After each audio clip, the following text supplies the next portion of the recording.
Hello, welcome to Sound and Fury Book Reviews. As usual, I am Tina.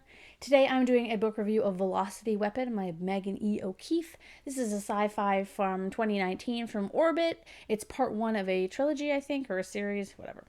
So I listened to this book on Audible. The narrator did a really good job. I totally listened to another book by him. He did the voices really well, and he didn't make the female voices sound kind of silly, because sometimes I find that it's sometimes hard to do, the different intonations, and I thought that he did a really good job. I will admit that it took me a little bit to get into this book, though. At first, it felt like it was falling into a story that I've seen dozens of times in sci-fi, but when one of the twists happened, it soon evolved into something larger and vastly more interesting than what it seemed to be in the first quarter of the book. By the end, I was really into it. It just didn't blow me away. I'd say it's a solid book. I enjoyed it. I recommend it, but yeah, it's not like my favorite book of the year. What's it about? Sanda and Biren Grieve were siblings destined for greatness. A high-flying sergeant, Sanda has the skills to take down any enemy combatant. Biren is a savvy politician who aims to use his new political position to prevent conflict from escalating into total destruction. However, on a routine maneuver, Sanda loses consciousness when her gunship is blown out of the sky. Instead of finding herself in friendly hands, she awakens 230 years later on a deserted enemy warship controlled by an AI who calls himself Barrow. The war is lost. The star system is dead. Eta Prime and its rival Ikarian have wiped each other out from the universe. Now separated by time and space, Sanda and Mirren must fight to put things right. This is a hard book to review because so much of the story depends on the world building, which, if I got too into it, would be totally into spoilers, and the twists, which are also a really big part of how the story unfolds, of course. The book contains a lot of fun sci-fi concepts, though, and a lot of tropes, such as evil organizations, time travel, sapient AI, space soldiers, advanced technology, and galactic war. I will say, though, that I found some of it wasn't detailed enough, like what the Keepers actually do politically, and that there was some remnant technology from today, like manila file folders, tablets, and Velcro, amongst other things, that felt a bit anachronistic to the technology we'd supposedly have 1,500 years in the future.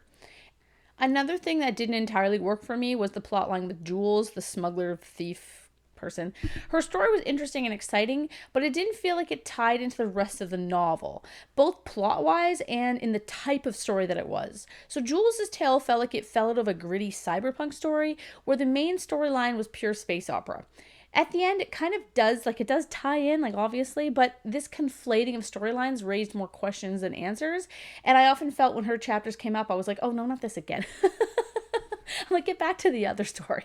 I've mentioned this before on other reviews, but I'm not super fond of first books in a series leaving so many unanswered questions, as it feels like an incomplete story, and it feels too much of a blatant marketing strategy to get you to buy the second book.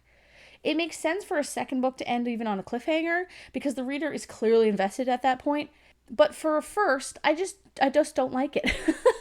This also ends on a little bit of a cliffhanger, and there's a romance that builds throughout the novel, which I did enjoy. I actually shipped them from, the start, despite how obvious it was that they were going to get together. But it also doesn't feel entirely resolved, being as it was anticlimactic in both senses of the word. There were 15 times post coitus interruptus, I'm not being literal here, I'm making a joke, where they could have at least kissed, and a couple where they had time to, complete their attraction. But no, it's like they forgot they were into each other, which I was like, there's no way. Regarding the characters, I liked Sanda all right. She was pretty much Torin Care from Tanya Huff's Confederation series. She's also a gunnery sergeant. But I like that archetype a lot, so I wasn't upset by this. I like the no-nonsense badass character. But Thomas was my favorite character, I'd say. Barrow, I was ambivalent towards. I didn't really like Biren that much. He wasn't a jerk or anything, but he wasn't very interesting.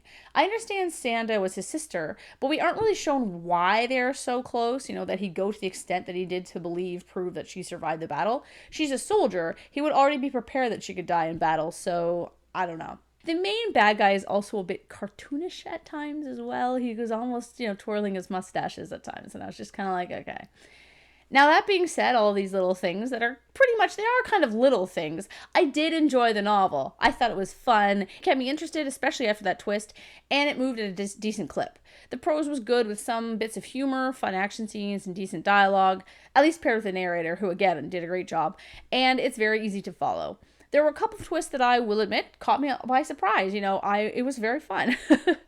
I also like the normalization of diversity, specifically the gender-neutral character Arden, whose pronoun use did not require explanation or factor into the story.